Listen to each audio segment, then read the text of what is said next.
Richard have had an admirable career, and finally, there's opportunity for him to go for a unification if it presents itself. How would you describe the journey of Richard so far? It's been a tough journey, been a long journey. You know how difficult it is for Ghanaian fighters to get there to that level. But Richard is where he is now today because of the hard work and dedication that he has put in. So, that fight against Ray Beltran, I had the opportunity of watching it. You realized that there were so many questions about the defense of Richard Comey. In that press conference, you did mention that there are certain things that often comes with the oppositions you fight with. What is Andrew Rozier doing to ensure that Richard Comey has a very good defense? Again, you harp on about his defense, but since he's been with Andre, he's 4-0. You know? He's won a world title final eliminator, a world title, and a world title defence. So people should stop talking about Richard's defence. He's a world champion, and he's with stoppages on his resume against fighters of the highest quality. Don't worry about Richard's defence. Richard is not worried about it. He's learning and he's working every day. You know, so every time he gets in the ring, depending on the opponent, Andre Rozier would work out a strategy for Richard to win the fight, and ultimately, that's the name of the game, to win the fight that's in front of you. So let's talk about Teofimo Lopez. He's been calling out Richard for a very long time. Now the opportunity is there. What are the strategies management is putting in place to ensure that Richard Comey succeeds in this fight? As we do in every fight, we put in a plan. We make sure Richard is well prepared. We make sure Richard has everything he needs to focus and concentrate, and Richard goes and executes. When you and I spoke, you said in the next fight of Richard Comey, he was going to be a world champion. In that next fight, he actually became a world champion. Are you saying that coming up against Teofimo Lopez, there's an opportunity for Richard to face Lomachenko? There is, yes, because that's the whole point of us being in this kind of deal with Top Rank. Top Rank wanted a unified, undisputed lightweight world champion, and obviously Richard is now one of the champions. Lomachenko and Luke Campbell are fighting for the other 3 belts.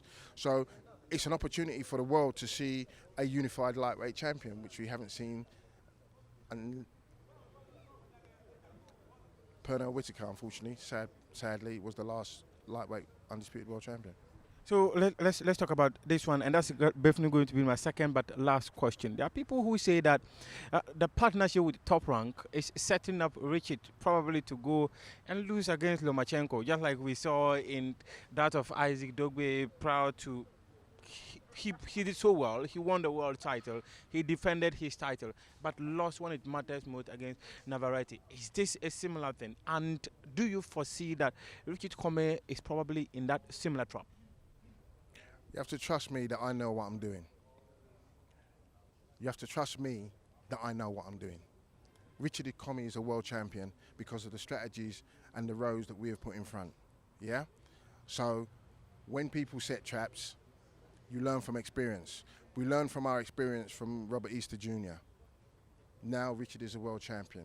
So rather than listen to the people who don't really know too much about boxing, who maybe watch it from a distance, you know, and listen to things they see on the internet, just trust us, we know what we're doing.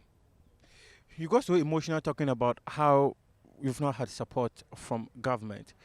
Here? Not me. I'm boxing, not me. Yeah, because you see, like I said, you go and see the Bombers training at the Accra Sports Stadium, you look at the facilities, it's poor, it's disrespectful, it's disgusting. Frank, it's just, they shouldn't even bother. If that's the facility they're giving our national team, they shouldn't even bother. No skipping ropes, no gloves, no bags, no equipment. And you expect them to go and win tournaments on foreign soil. Are you sure? You sure? It's embarrassing. You want to invite other countries with their teams to come to Ghana when we haven't even got a training facility for our own team to train in. How are they going to come and feel comfortable? How are we going to entice them to come and have tournaments here in Ghana when we haven't got the facilities to facilitate a tournament? What are they doing? How do they expect us to go and win medals in tournaments around the world if they're not going to invest? Richard Comey didn't become a world champion just like that. There's a lot of hard work and investment, a struggle, but a long-term goal, a focus, a determination to see it through. I don't see it. I don't see it. I got up at 6 o'clock to go and watch the Bombers train at 7:30 at the National Stadium. Why did I bother? Because that wasn't a training session. That wasn't a boxing training session, because they had no boxing equipment to train with. Your final words.